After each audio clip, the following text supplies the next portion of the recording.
everybody, and welcome to What's Up Bree. This is episode 2 of season 3 called Saving Emergency. I know usually when I come on here, I have my makeup done, I'm all smiling, happy, giddy in the mood, but I feel like today I want to take a step back because the topic I'm going to be talking about is something serious and something I've been watching go on in media for years, and it's starting to hit home really hard. So I wanted to be serious and kind of slow things down a little bit, and that's why I named it State of Emergency. Before we start this episode, most importantly, what I want everybody to do is again, a very good friend of mine, Juan. Her son, unfortunately, was hit by a vehicle. He was out hanging out with his friends, normal, being a kid, and a vehicle decided to speed down the street and ended up strict, sorry, struck him, drugged him, and kept going. So Trevor is fighting right now. She did update everybody on social media to where his feeding tube is out. He is breathing on his own. So if everybody could please continue to keep Trevor and Juan in your prayers. She's actually having a fundraiser this Saturday. If you guys can kind of come out. If you go to her Facebook or Instagram, Juan Lee, you may know her for doing nails. Please come out and support the cause. There's a lot of stuff going on in our hometown. Trevor's a really good kid, really great at soccer, and just seeing her go through that kind of affected me. So please keep her and your family in your prayers, please. And people need to be very careful when they're driving. I don't understand how you can hit a child or hit anyone for that matter and keep moving.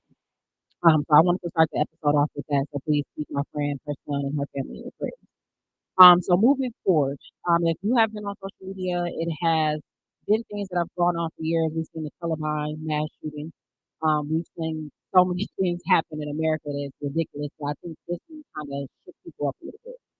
In Texas, there was a school shooting at a grade school, to where unfortunately 19 children were killed, two teachers were killed, and 17 others were wounded. An 18-year-old decided that because he was getting bullied, Salvador Rolando, um, at school, that he was going to go to kindergarten school, grade school, and kill a bunch of kids. Watching this play out in the news has been really frustrating because it's weird to me to when anybody does something wrong, they want to talk about, oh, this is a troubled teen. Oh, he was being bullied. Oh, he was going through so much. The only thing that I can think of, and of course, I don't think anybody deserves to lose their life at any point in time, but you were being bullied by kids your age. You didn't take a gun and go retaliate against the people that made you feel a certain way. You didn't go retaliate against the people that bullied you. You picked innocent children who know nothing about you, are helpless, can't fight back. Old people, elderly, and kids are the two most innocent people in the world. You decided to go into a school and shoot it up. I really don't understand that. And with me not having kids, and the question is always posed, when are you going to have children? When are you going to have children? Situations like this deter me from wanting to bring children to this world. I cannot imagine as a parent dropping my child off at school, thinking they're going to come home, thinking I'm going to see them, and all of a sudden it's plastered all over the news, and I'm getting phone calls, oh, there's been a shooting at the school. And knowing that there's a possibility that your child will not walk out alive. Another thing that kind of bothered me with reading headlines and kind of reading into it with like news outlets, CNN, World News, and things of that nature, the way that the police decided to react to the situation. Usually I kind of speak off the top of my mind when I'm doing my episodes, but tonight I wanted to be very precise, and be very accurate with what I was providing and the information that I was putting out. So from what it was said is officers arrived on the scene within minutes. So there's an active shooter. This is a school. Children are in there. They waited over an hour to take action. While everything is going on, while these shootings are going on, other children are calling the police, calling 911 saying, hey, there's an active shooter in the building. We need help. No moves were made. In the span of the hour and 15 minutes that this horrendous activity took place, 8 different calls were received. Over an hour and 15 minutes, you have multiple phone calls coming in from inside of a school that you guys are standing out of. And you know that there are children in there. You know gunshots are going off. There's fatality. It was sick to a point to where a child was on the phone telling them there's still 8 or 9 of us alive. We need help. At what point do you decide taking action or your life is not more important than a child's life? When you become a police officer, when you join the armed forces, you take an oath to protect and serve. You are well aware of what could happen. You may not come home. It may be you, unfortunately. It may be your family that has to bury you. So for grown men and women to wear a badge and sit outside of a school and know kids are being gunned down and to not take action, I can't believe it. Like I honestly, truly reading these articles and kind of watching everything play out on the news, it was disgusting. And then for the commissioner to say, "Oh, we're going to do an investigation, and kind of figure out what happened." Everybody who reported to that scene that day should be fired. I don't care if you guys have to start from fucking scratch or where you have to find police officers from. If you have to pull them from different counties or states, everybody who came to that call and did not take action should be fired. It doesn't make sense to me how a teacher calls her off-duty husband and say, "Hey, I love you." She texts him actually, "Hey, I love you, active shooter. We not might not make it." This man is at the barbershop getting his haircut. So he's brave enough to stop what he's doing, go get his gun, get his wife and child out of the school, and then go back and take the shooter down. At what point did you guys realize that that's the action that you should have taken? And what makes it even worse, Where he's the one that actually killed the active I didn't shooter. I knew he killed him. I didn't know he went and got his kid and his wife Yeah, first. first, yeah, and went back because what he could have did is what the rest of the cops did and fucking sat there. Hey, I have my kid, but instead he took his job serious enough to say, okay, yes, I'm going to make sure my kids get out first, but I'm also going to go back and make sure no other kids are injured. Border Patrol was there. Border Patrol belonging to a specialized unit armed at 12:15, but did not take action until 30 minutes. I don't understand it. It's interesting because the first story that I read made it appear that Border Patrol, in conjunction with the police department, got in and took the. No, That's how they spun the narrative. no. And that's another thing. I was watching Fox News and CNN last night, and there was a headline. I don't know if you guys, kind of a bird moment, but it relates to it. It was saying that a train ran into a hot air balloon. And I'm sitting there and same thing I said, and I'm listening. And I'm like, a train runs into a hot air balloon. Okay, a train is on the track, hot air balloon is in the sky. How the fuck would a train run into a hot air balloon? Don't you mean a hot air balloon landed on train track? And that's just the way that the news spins stuff. And I'm saying that to say this the way that they spent this shooting to make it seem as if, oh, police officers were on duty, they did their job, we wanted to be strategic. There is no right way to help children and teachers that are dying. You take action. You put your life on the line. You go into the school. There is no reason that kids are dead. And now they're doing a thing to where they're teaching kids tactics. If there's an active shooter, if you're in the front of the class, you jump up and down and you make noise and make it apparent for you to be able to be harmed so that the other kids can get away. One of the most disturbing drills I had to do as a Philippine Mhm. was an active shooter drill. So how did they teach you guys to deal with the active shooter? Um, they first you have to if you're in a classroom, Mhm. lock your door, move the entire classroom away from the door and the window, and sit quiet. Okay. So the drill was to have each classroom be super quiet so that if the active shooters walking through the halls, they are under the impression that all the classrooms are not. Okay. So they made it appear that any instance, any type, so they'll go and knock on the door, they'll scream, Mhm. anything they can do to try to get the door open, or somebody to open the door, do not open the door. And it lasts for about 10 minutes. So Okay. you have, as a teacher, just imagine being a teacher and having 20 kids in the classroom completely silent during the drill. Right. I can imagine that actually, I mean, and now at that 10 minutes, you're thinking, man, this is actually be real good. So Mhm. this actually happen. And they actually did it. That's very, very good. It is. And even as teachers, teachers are there to teach. Like, let's be clear, teachers are a lot of things. And I always say this, but I feel like teachers are underpaid. Them EMTs. EMTs are the people that kind of take care of people before you even get to the nurses and doctors. So they're the ones that's trying to keep that person alive so that way you can be operated on, so that way you can get a full check to see kind of where you're bleeding or what's going on. Teachers are underpaid. They're counselors. Sometimes they're parents. Sometimes they're therapists. One thing they should not have to be is protectors in that type of way. If there's a situation to where maybe kids are picking on each other in class or bullying each other, okay, cool, it's understandable. It's high school, it's middle school. You're gonna go through some shit. But little kids that have no care in the world, a teacher having to know, okay, if somebody comes in here with a gun, my job is basically to make sure that you guys are safe. I remember me and my friend went hiking last week Saturday, and a little girl was with her dad, and she was like, "I'm not scared of anyone. Nothing can hurt me, Dad." And all I can think about was the shooting, because kids have that complex to where they just want to have fun. They want to go outside. They want to ride bikes. They don't really grasp what's going on around them. So I can only imagine what was going through the kids' head, especially the ones that are trying to call 911 and get help. Like, hey, some of us are still alive and you can get us out of here. Come help us. I didn't understand that. But to go back to the shooter, this all could have been prevented.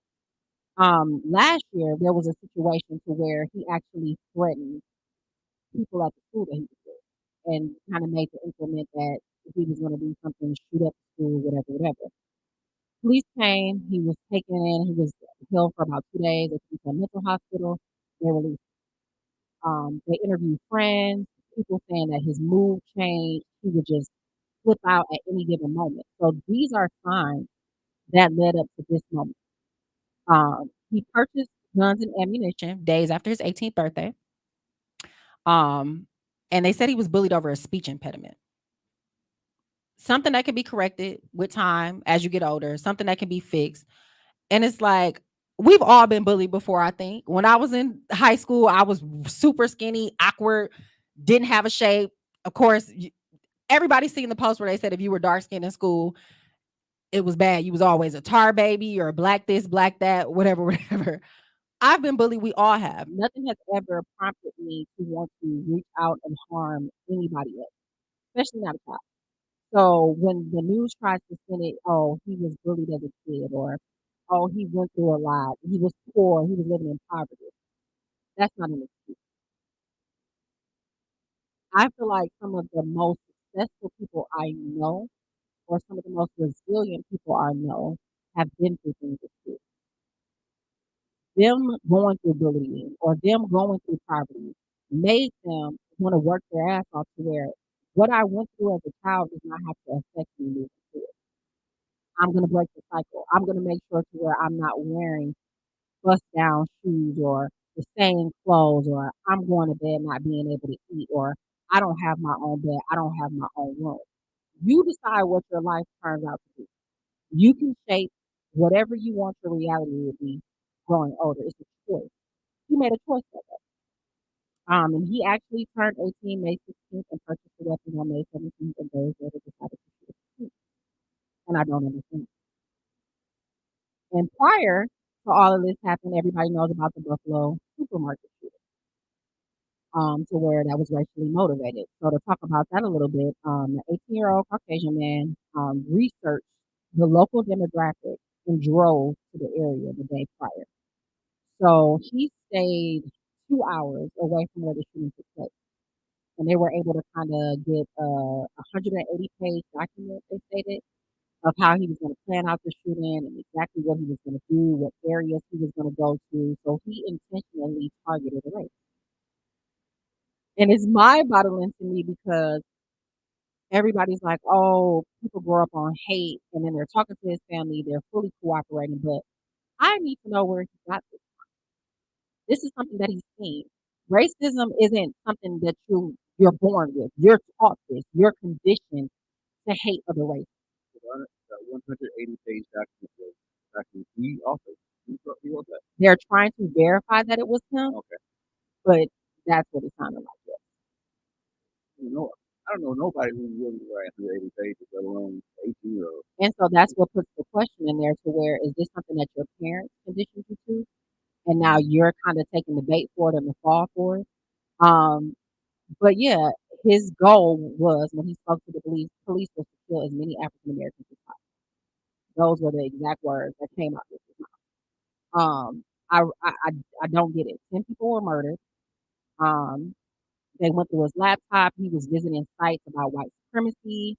And they stated that during the attack, he almost shot a Caucasian person that was kind of hiding behind something. He stopped, apologized, and did not he apologized.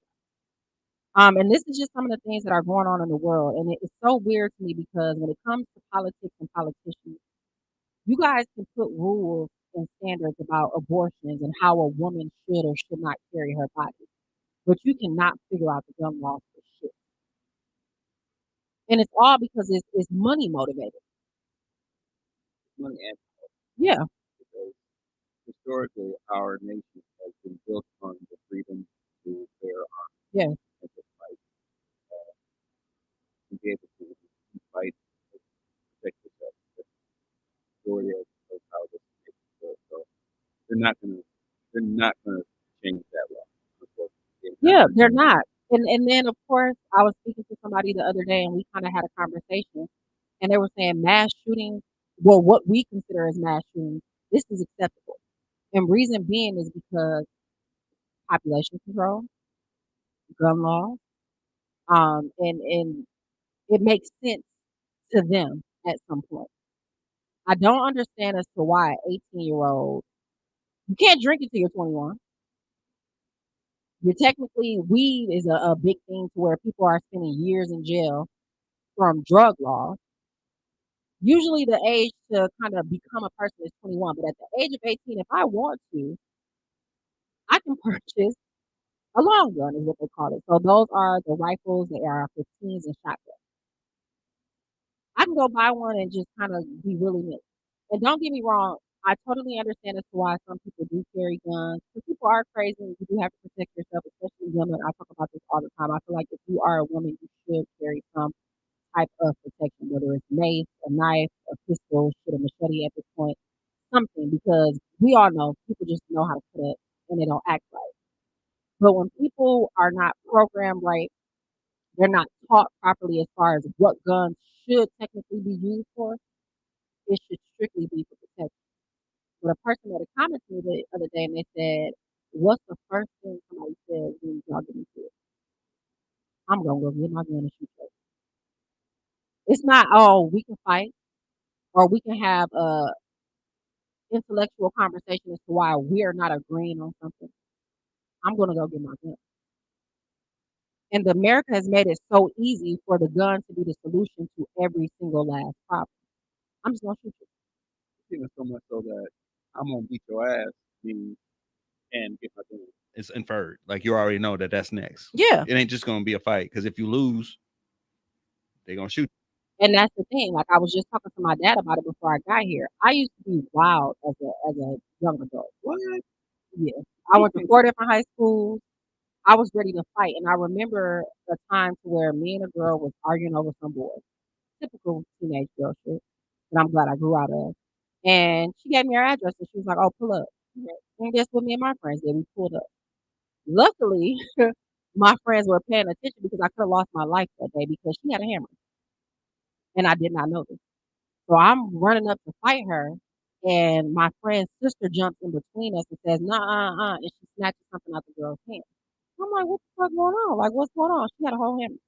So me thinking I'm badass, and you gave me your address, I'ma pull up. That situation could have went totally left to where then my friend would have had to call my mom, like, "Hey, we're either at the hospital or you need to come down here to identify your daughter because she came over here to fight some boy and she got hit in the head." There's been so much violence and anger going on in the world, and it's like I know it's frustrating. There's a lot of shit going on. Everybody's talking about inflation, and unless you really do your research on inflation or what's going on, and I've had to kind of read articles and talk to other people that are a little bit more seasoned with it as well. It's a bigger picture. The world has to operate. A person was explaining to me the reason as to why they let the Ukraine refugees come over here is because they're technically of Caucasian descent. White people And I'm not speaking about just race. This is a mindset. This is social culture from what the person explained to me. They are afraid because they feel like they're going to be excluded. They're going to be the minority. They're going to be the poverty. The world and the way that they see it is going to be like this. So we're going. It's an economic war right now. Just the balance, Yeah, the balance it's of balancing it out. So it's like, okay, there's so much shit going on in Haiti. There's so much shit going on in other countries. In Mexico, the border has been fucked up over there for years.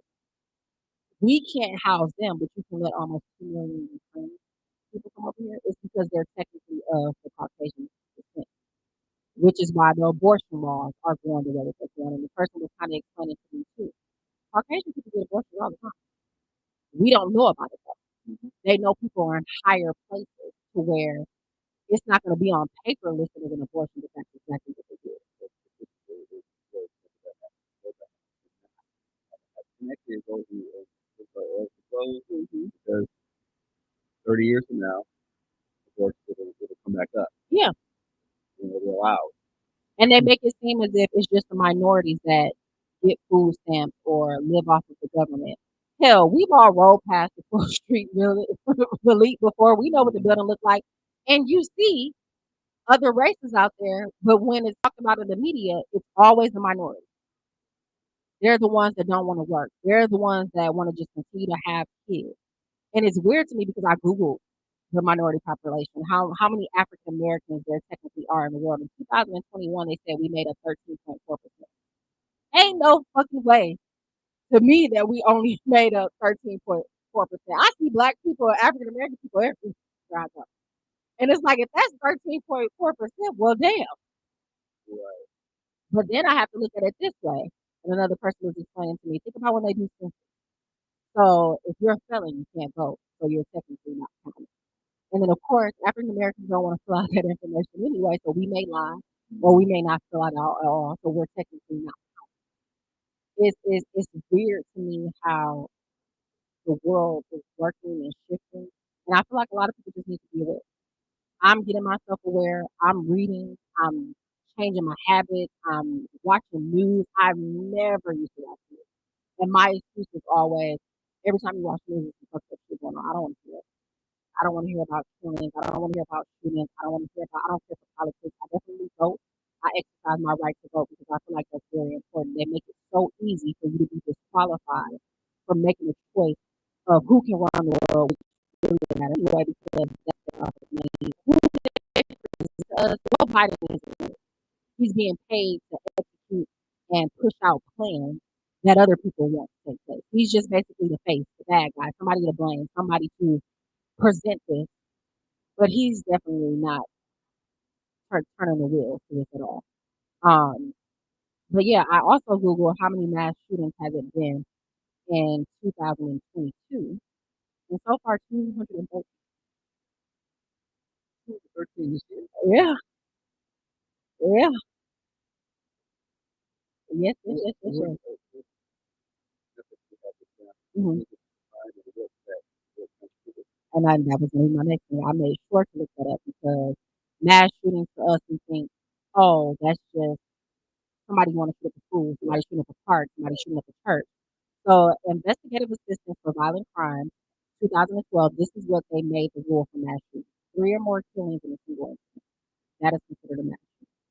And technically speaking, the way that you think about it, I would consider that a mass shooting as well because it's not you're just targeting one person.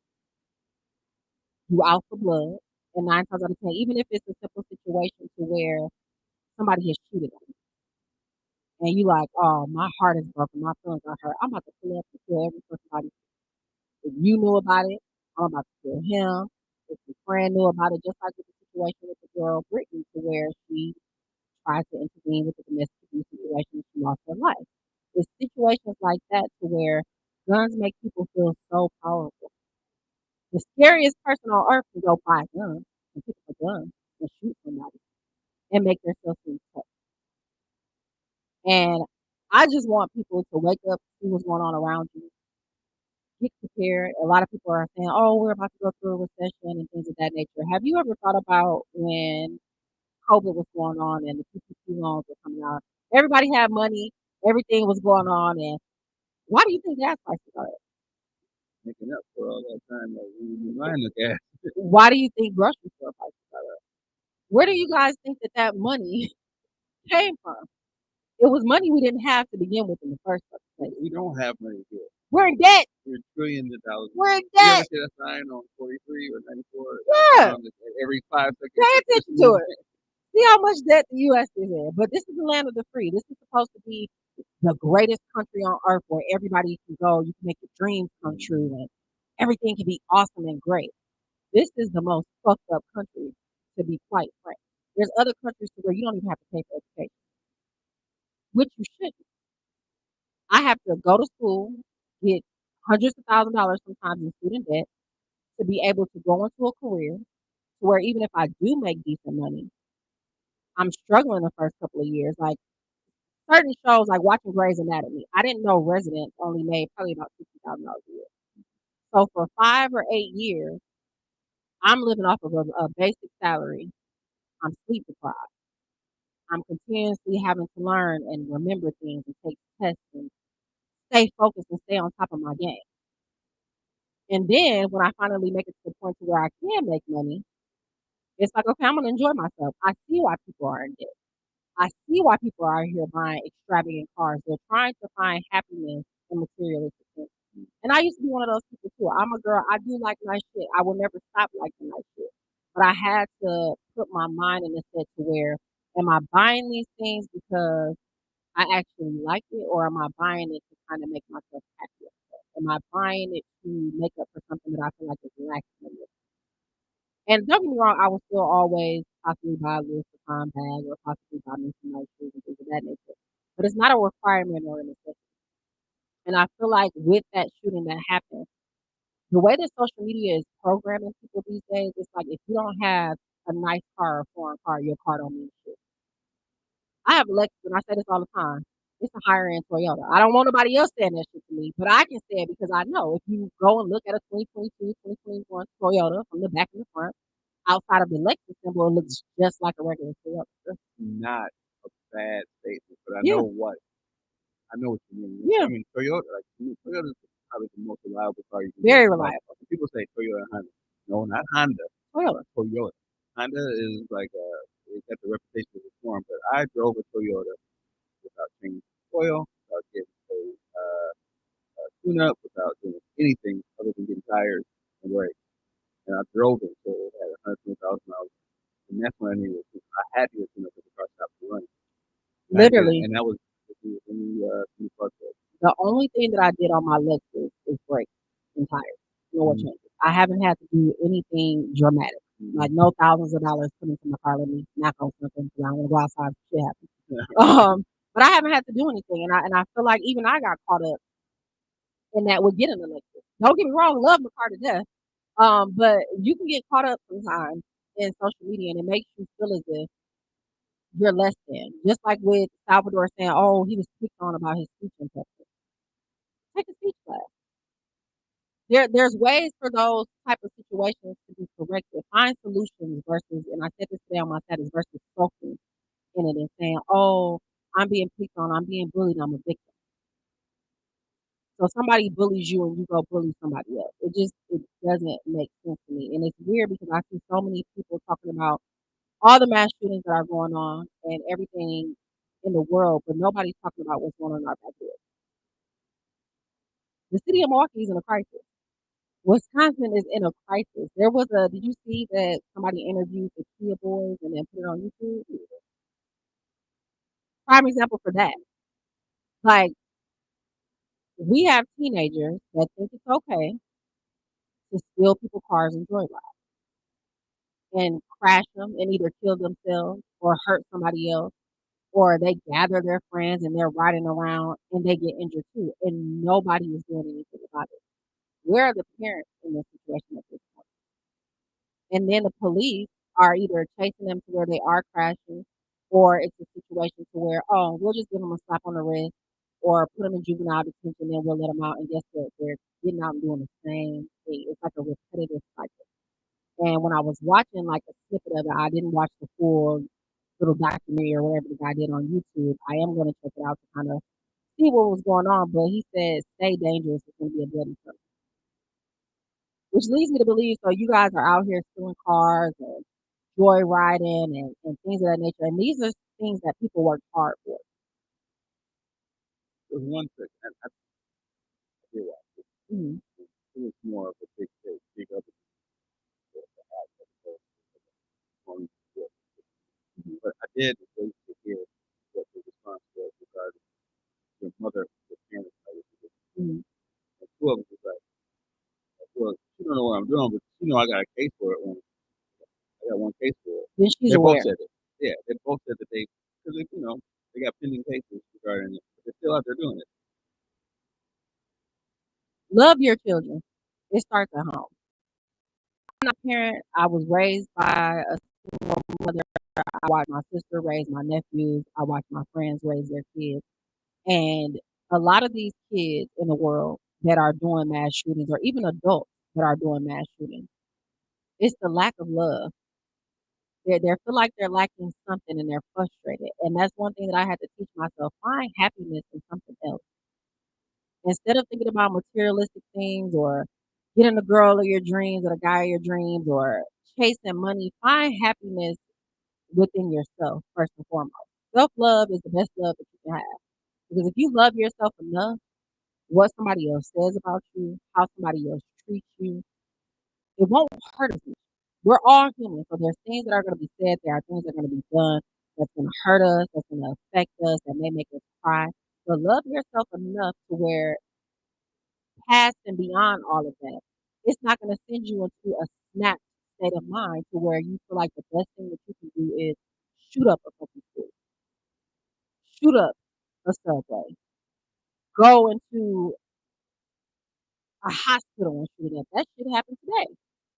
You're upset because you're having back pain, and obviously you have an opioid addiction, and the doctor didn't help you in the way that he wanted to, or he made your back worse than what it was already doing. So you go in and you kill him, and then you kill the colleague. Innocent people that had nothing to do with it. I don't understand it. So the point of this episode was basically just to educate people to where you have to pay attention to what's going on in the world. You need to get prepared for the state of emergency that we're about to get ready to go in. And you need to be strategic about it. Invest your money. Save your money. Stop throwing your money away on materialistic things or things that hold no value.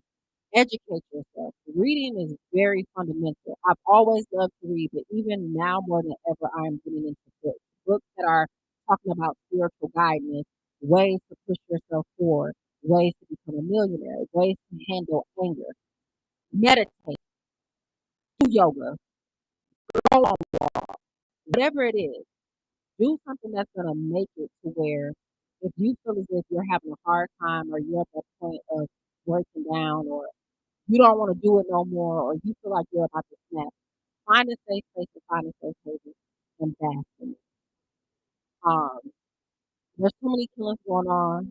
There's too many kids dying. There's too many elderly people dying. Too many people are homeless. There's so many things that are going on in the world and we can't tackle them all. But the best thing that you can do is educate yourself, read books, make yourself aware, and find happiness within yourself. That's the best advice that I can give. Prayers go out to all the families for the shooting in Texas, the shooting that happened in Brooklyn, all the shooting that happened at the hospital today, all the shootings that have been happening in Milwaukee in general. We need to do better as a people. We need to push ourselves forward and we need to kind of get out of what we're used to as far as what the normal is considered for the world. I appreciate you guys joining me tonight. I hope to see you next week, and that concludes the episode of this week. So don't stay dangerous, stay knowledgeable, okay?